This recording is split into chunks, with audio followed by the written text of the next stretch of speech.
रख हौसला वो मंजर भी आएगा, रख हौसला वो मंजर भी आएगा, प्यासे के पास चलकर एक दिन समंदर भी आएगा। मत हार गिरकर वो मंजिल के मुसाफिर, मत हार गिरकर वो मंजिल के मुसाफिर, मंजिल भी मिलेगी और मिलने का मज़ा भी आएगा। जय हिंद साथियों, मैं वसंत राज स्वागत करता हूं आपके अपने परिवार रैंकर क्लासेस वैशाली में। आ गया हूं फिर से वादे के मुताबिक, जो मैंने आपसे वादा किया था।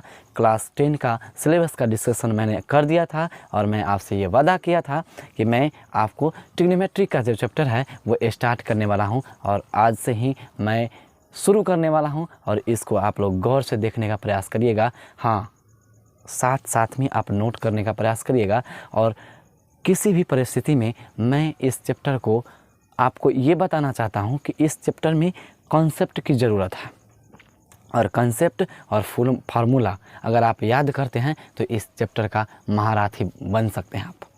तो चलते हैं इस चैप्टर की ओर। तो जैसा कि आप जानते हैं, सिलेबस के डिस्कशन में मैं आपको बता दिया हूं कि इस चैप्टर से 20 मार्क्स का क्वेश्चन पूछा जाता है और 20 मार्क्स कहीं ना कहीं ये चैप्टर अपने आप में महारथी है और इसलिए आपसे ये आग्रह करूँगा कि किसी भी हाल में आप इस चैप्टर को अच्छे से मतलब घर पे रफ करके और प्रैक्टिस करिएगा। तो आप मेरे साथ कलम को पे उठाइए, तैयार हो जाइए और चैप्टर को समझने का प्रयास करें। तो साथियों, मैं इस चैप्टर के नाम से ही पहले वाकिफ़ कराना चाहता हूं कि इस चैप्टर में आखिर हमें पढ़ना क्या है और इस चैप्टर आया कहां से और किस हिसाब से इसको हमें पढ़ना है। साथियों, जैसा कि आप देख रहे हैं यहाँ पे लिखा हुआ है त्रिकोणमिति और इसके मीनिंग पर हम अगर विचार करें तो ये अपने जो शब्द है उसी में इसका मीनिंग छुपा हुआ है। जैसे यहाँ पर देखा जाए तो ये जो त्रि है इसका मतलब होता है 3 और कोण तो आप जानते हैं, एंगल जिसको हम बोलते हैं, कोण तो जानते ही हैं, कोण का मतलब कोण ही होता है और मिति का मतलब होता है माप, मिति का होता है मतलब माप। इस तरह से हमको एक शब्द का जब हम टुकड़ा किए हैं, संधि विच्छेद किए हैं, तो इससे हमको ये पता चला है कि 3 कोणों की माप होती है। इस चैप्टर में 3 कोणों की माप होती है और इस चैप्टर में कैसे 3 कोणों की माप करेंगे ये आगे आप जानिएगा। थोड़ा सा हम इस त्रिकोणमिति कहाँ से आया, कैसे इसकी उत्पत्ति हुआ, वो मैं आपको बताना चाहूँगा। इस इंग्लिश वर्ड से भी आप समझना चाहें तो समझ सकते हैं। यहाँ पर ट्री प्लस गॉन और प्लस मेट्रॉन, 3 शब्दों से मिलकर बना है। त्रिकोणमिति का जो शब्द है ट्रिग्नोमेट्री, वो 3 शब्दों से मिलकर बना है, ट्री, गॉन और मेट्रॉन। ट्री का मतलब जानते हैं आप 3 होता है और गॉन का मतलब आप जानते हैं भुजा होता है, गॉन का मतलब होता है भुजा और मेट्रॉन जो होता है आप जानते हैं इसका मतलब है माप। तो इस तरह से हम कह सकते हैं कि 3 भुजा और 3 कोणों की माप जिसमें हम करेंगे वो त्रिकोणमिति कहलाएगा। लेकिन थोड़ी से अगर इस बात को हम अगर गौर से चर्चा करें तो एक स्पेसिफिक त्रिकोणमिति का, इसमें जो त्रिभुज का हम अध्ययन करते हैं वो स्पेशल त्रिभुज का अध्ययन करते हैं। साथियों, मैं इस त्रिभुज में इस चैप्टर में त्रिभुज जो पढ़ने वाले हैं वो समकोण त्रिभुज के बारे में अध्ययन करते हैं। तो सबसे पहला बात हम ये जान गए कि ये जो है त्रिकोणमिति क्या है, तो वह गणित का एक भाग है और इसलिए हम कह सकते हैं कि यह गणित विज्ञान की शाखा है। और गणित विज्ञान की शाखा कैसी शाखा है, तो हम कह सकते हैं कि यह जो है गणित विज्ञान की वह शाखा है जिसके अंतर्गत समकोण त्रिभुज के सभी कोण एवं भुजाओं का अध्ययन किया जाता है। हम उसी को क्या बोलेंगे, त्रिकोणमिति बोलेंगे, इन इंग्लिश ट्रिग्नोमेट्री बोलेंगे। इस तरह से हम समझ सकते हैं कि त्रिकोणमिति क्या है।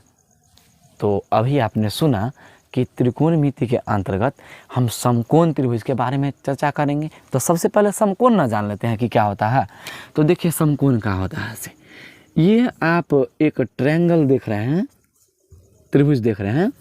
इस त्रिभुज में आप पढ़े होंगे क्लास 9th में कि जिस त्रिभुज की एक कोणों की माप 90 डिग्री होती है उस त्रिभुज को बोलते हैं समकोण त्रिभुज। और समकोण त्रिभुज ये बिल्कुल ही है, क्योंकि यहाँ पर ये लंबवत होती है और जिस कोण में एक कोण 90 डिग्री, आप समझ गए होंगे कि कौन सा त्रिभुज होगा, समकोण त्रिभुज होगा। और समकोण त्रिभुज अगर मान लिया जाए ये ए बी और ये सी है, तो समकोण त्रिभुज में ए बी सी का जो मतलब है वो इसमें आप पहचान करेंगे।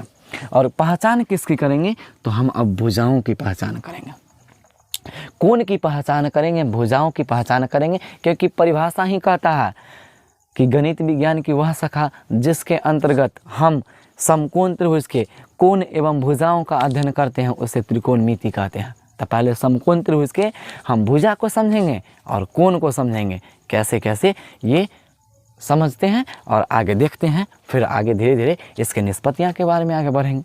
तो देखते हैं कि इस त्रिभुज में आप मेरा वर्ड पे पकड़ने पर प्रयास करिएगा, और जब आप वर्ड पकड़ लीजिएगा तो आपको याद भी हो जाएगा।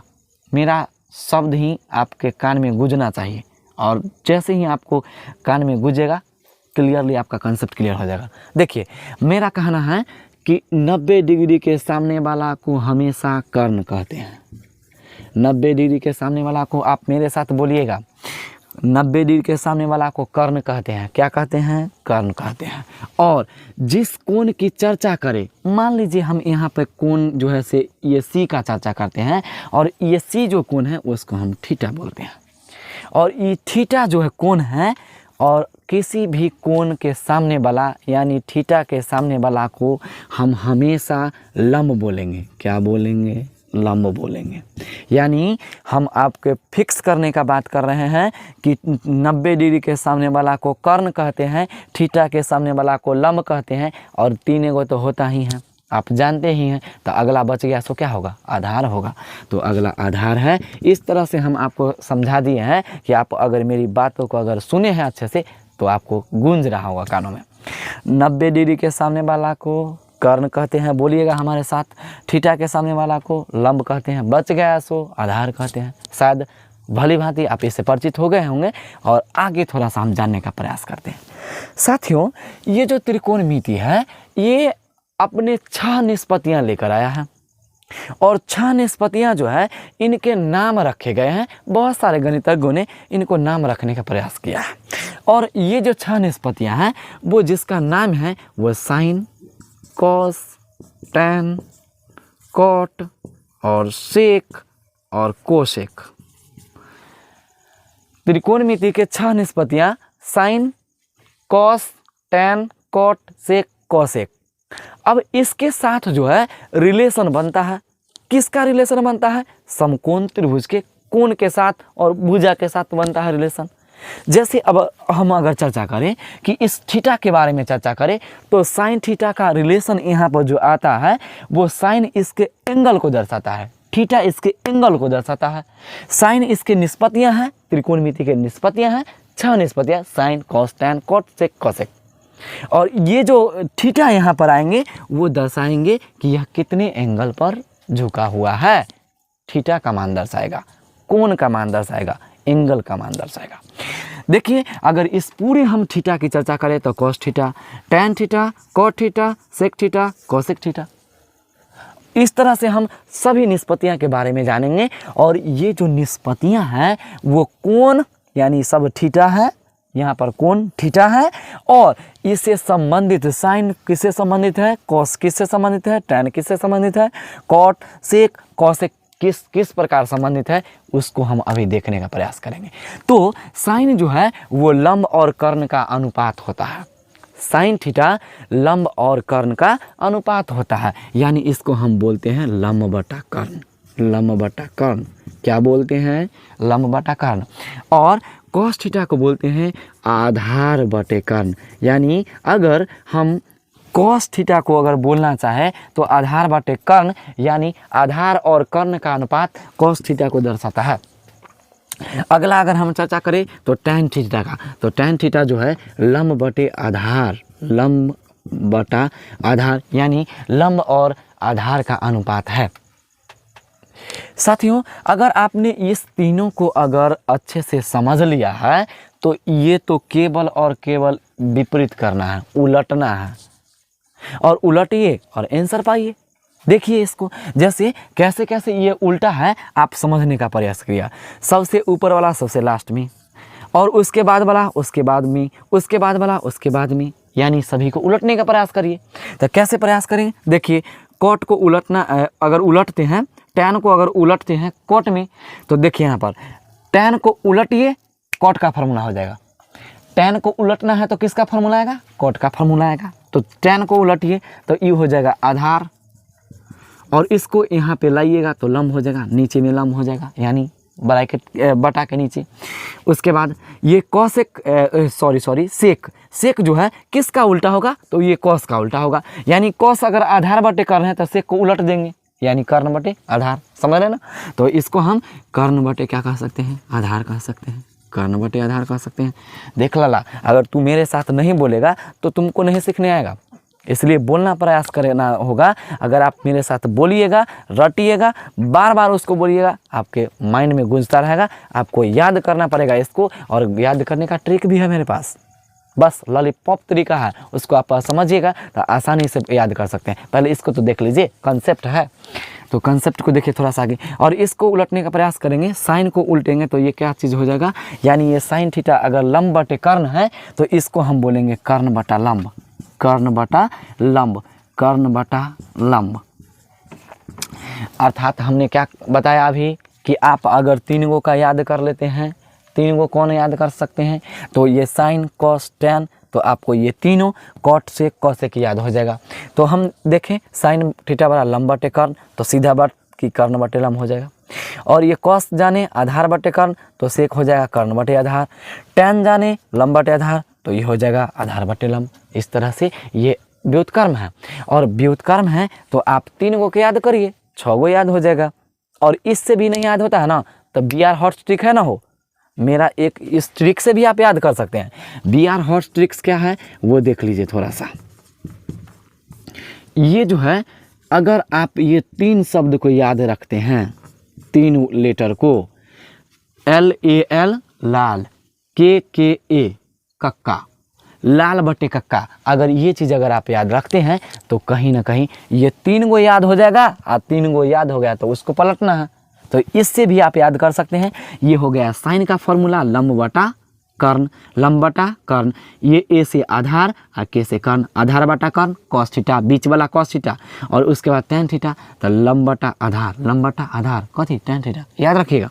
और जब ये याद हो गया तीन गो, तो तीन गो को और याद करना है, तो सीधे इसको उलट दीजिए, इसको कक्का बटे लाल, कक्का बटे लाल, LAL कक्का बटे लाल। तो देखिए कर्ण बटा लंब, कर्ण बटा लंब सीधा नीचे से आना है, उलटना है तो नीचे से ना आना है, तो इसलिए कर्ण बटा लंब हो गया कॉसेक थीटा। अब ये कर्ण बटा आधार कॉस थीटा, सेक थीटा, कर्ण बटा आधार सेक थीटा, और उसके बाद आधार बटे लंब, आधार बटे लंब क्या हो जाएगा, आधार बटे लंब कॉट थीटा। आप ये लाल बटे कक्का को याद करिए, कक्का बटे लाल को याद करिए, इसको अगर याद करिएगा तो ये से भी आपको याद हो जाएगा, या नहीं तो मेरा कॉन्सेप्ट है उससे भी याद कर सकते हैं। इसको आप नोट करिए, फिर हम आगे बढ़ेंगे वीडियो में। आशा है आप लोग नोट कर लिए होंगे। अगर आप नोट कर लिए हैं तो आज की सेवा हम यहीं तक रखते हैं, क्योंकि ज़्यादा वीडियो लंबा हो रहा है और कुछ ज़्यादा ही फार्मूला आपको याद करने के लिए ना पड़े, इसके लिए आप इसी फार्मूला को आज याद करके आइएगा। और आपसे अनुग्रह है कि इस सभी फार्मूला को आप कमेंट बॉक्स में लिखिएगा कि ये आपको याद हुआ या नहीं हुआ। और हम अगले जो वीडियो है उसमें हम अब इसी फार्मूला से जितने भी प्रश्न बनते हैं वो सभी फार्मूला का जो है क्वेश्चन वो लेकर आ रहा हूँ। और NCERT का जो क्वेश्चन है मैं एक एक क्वेश्चन उसको करवाने वाला हूं। फिलहाल आप इस वीडियो को एंजॉय करिए और सभी फार्मूला को एंजॉय करके अपना जो है से याद करके रखिएगा। और इतना ही आपका जो है से आज का टास्क रहा। मिलते हैं अगली क्लास में। जय हिंद।